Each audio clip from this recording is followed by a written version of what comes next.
Ndabashuje cyane mbahaye ikaze nshuti bene data nshuti z'umusaraba dusangiye urugendo rujya mu ijuru. Imana ibaho umugisha mwe mubana nanjye umunsi ku wundi, kandi abakora share, abakoze subscribe, Imana ijye ibaho umugisha kandi ihaze kwifuza kwanyu. Uyu munsi rero bazanye topic ivuga ngo ni iki Imana yanga kurusha ibindi bintu, cyangwa se ni ibihe bintu Imana muri bimwe Imana yanga. Mu gihe kishize mu biganiro bishize nari nababwiye noneho iby'Imana ikunda kurusha ibindi, none uyu munsi mbazaniye noneho iby'Imana, bimwe mu by'Imana yanga kurusha ibindi. Rero iyi topic ni nziza cyane, cyangwa se n'iki kibazo ubwacyo ni cyiza cyane, kandi gishobora gufasha umuntu wese ushaka kugendera mu nzira iboneye imbere y'Imana. Murabizi neza ubundi iyo ubana n'umuntu usanzwe, iyo uzi ibyo yanga n'ibyo akunda bituma murushaho kubana neza, kuko urabyirinda ibyo yanga kandi ugakora ibyo akunda nyine kugira ngo mubane neza. Rero n'Imana nuko muri Bibiliya hari ahagaragara ibintu Imana yanga cyane, kandi hari naho byavuzwe neza kurusha ahandi. Nubwo wenda ntababwira buri kimwe cyose Imana yanga, ariko ndaza kuvugaho nabura bikeya bishobora gutuma urushaho kubana n'Imana kandi ukirinda ibintu byose Imana yanga. Turaza kwifashisha igitabo cy'Imigani ibice 6 umurongo wa 16 aba ariwo duheraho twumva uko havuga. Haravuga ngo hariho ibintu 6 ndetse 7 Uwiteka yanga, bimubera ikizira n'ibi: amaso y'ubwibone, ururimi rubeshya, amaboko avusha amaraso y'utariho urubanza, umutima ugambirira ibibi, amaguru yihutira kugira urugomo, umugabo w'indarikwa uvuga ibinyoma, n'uteranya abavandimwe. Ibi rero ni ibintu muri bimwe Imana yanga cyane, nubwo atari ibi gusa, hari n'ibindi, kuko ntabwo twumvisemo ngo ntugasambane, ntugasenga ibishushanyo, ntukagire izindi mana mu maso yanjye, bimwe mu mategeko nyine y'Imana twese tuzi. Rero ibi ni ibindi bintu Imana yanga cyane, ariko ubashije kubyirinda wagenda urushaho kubana n'Imana neza umunsi ku wundi. Tugiye rero dusesengura nk'ijambo ku rindi, ubundi amaso y'ubwibone bashaka kuvuga, Imana yanga ubwibone no kwishyira hejuru.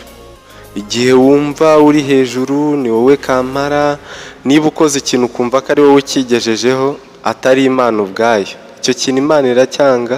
Ni ukwibona ndetse no kwishyira hejuru, guha abantu ukumva ko buri muntu wese akuri munsi, ariko Imana yo ikunda umuntu wicisha bugufi, kandi inaha agaciro abantu bicisha bugufi, ko muzi ko hahirwa abicisha bugufi kuko bazashyirwa hejuru. Rero ururimi rubeshya, Imana niyo ukuri, turabizi twese Imana igira ukuri kandi ivugisha ukuri. Kubeshya rero ni kimwe mu bintu bituma habaho icyaha n'umwiryane mu bantu. Ushobora kuvuga ikintu ubeshya, cyangwa se ukabeshyera mugenzi wawe, kikaba cyamushyira mu byago bikomeye cyane kandi wabeshya. Icyo kintu rero ntabwo Imana igifata nk'ikintu cyoroshye, kuko kubeshyerana ni icyaha gikomeye cyane, ni icyaha gishobora gutuma mugenzi wawe ubuzima bwe butagenda neza kuko wabeshye gusa. Rero n'Imana ntabwo ibikunda. Ikindi kintu Imana idakunda ni amaboko amena amaraso y'umwere, umuntu wica undi akamena amaraso atariho urubanza. Imana yanga urugomo, yanga ubwicanyi, turabizi, yanga akarengane, kuko Imana ikunda ubutabera. Murabizi neza ko Imana yivugiye ubwayo ngo guhora n'ukwanjye, guhora n'uk'Uwiteka. Rero Imana ntabwo ikunda umuntu wamena amaraso. Icyo cyaha ntabwo Imana igikunda, iracyanga urunuka.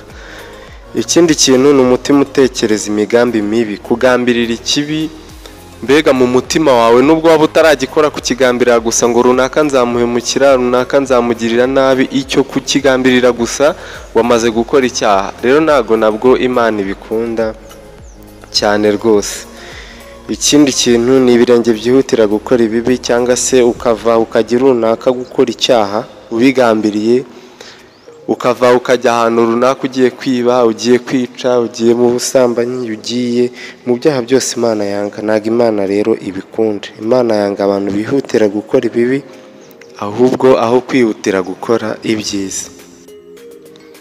Ikindi Imana yanga ni umuhamya w'ibinyoma, ari nabyo twavuze ruguru, kubeshya. Ariko noneho umuhamya w'ibinyoma byo bitandukanye no kubeshya. Ushobora kubwira umuntu ngo uri hano atariho uri, icyo gihe uramubeshya, ariko ntabwo ari uguhamya ibinyoma. Guhamya ibinyoma ni igihe ushobora gushinja umuntu uti wakoze iki ndabizi neza, kandi uzi ko neza umubeshyera. Uti runaka yagize atya, kandi ubizi neza ko umubeshyera. Ukavuga ikintu gihabanye n'ukuri, ubizi n'umutima wawe ko urimo kubeshya. Icyo cyaha Imana iracyanga, kuko cyicisha benshi, murabizi, gifungisha benshi. Guhamya ibinyoma bigira ingaruka zikomeye cyane, cyane cyane mu butabera no mu mibanire y'abantu. Ushobora kujya mu rukiko ugashinja umuntu umubeshyera, ubizi neza ko umubeshyera, agafungwa burundu, agafungwa imyaka 30, 20, 10, nubwo waba umwaka umwe cyangwa se n'amezi 2 cyangwa ukwezi. Icyo gihe uba ukoze ikintu kitari cyiza, igihe ushinja umuntu ibinyoma kandi ubizi neza ko ari ibinyoma. Ikindi kintu Imana yanga ni umuntu utera amakimbirane hagati y'abavandimwe. Bashobora kuba abavandimwe mu maraso bavukana, bashobora kuba mu itorero.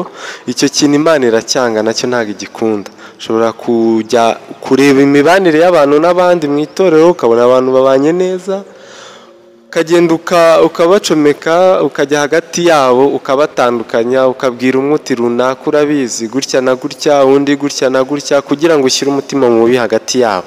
Icyo kintu Imana nacyo ntabwo igikunda, guteranya abavandimwe, baba bavukana, baba bo mu itorero. Ntabwo Imana ibikunda cyane. Icyo kintu rwose Imana iracyanga. Muri make rero Imana yanga ubwibone, yanga ikinyoma, yanga ubugome, ubwicanyi, ubugambani, n'abatera umwiryane, yanga ubusambanyi. Ibi byose bihabanye n'imico y'Imana. Imico y'Imana cyangwa se muri kamere y'Imana tuzi ko ishingiye ku rukundo, ukuri, amahoro n'ubutabera. Rero ibihabanye n'ibyo byose Imana irabyanga. Reka rero ngushimire wowe wageranye nanjye ku musozo w'iki kiganiro. Ni topic nayo ngufitiye uyu munsi, nizere ko nabura hari icyo ukuyemo. Nugerageza kugendera mu nzira Imana ishaka, wirinda icyo yanga, uzagenda urushaho kunezeza Imana, ubana nayo umunsi ku wundi, igenda guhishurira, ikwiyereka mu buryo butandukanye. Imana rero iguha umugisha. Kora subscribe niba ari ubwa mbere ufunguye kuri iyi channel, kandi ukore kunzogera kugira ngo buri kiganiro dusohoye kijya kikugeraho. Imana rero iguha umugisha. Uri kumwe nanjye Eric Ndayishimiye. Shalom shalom.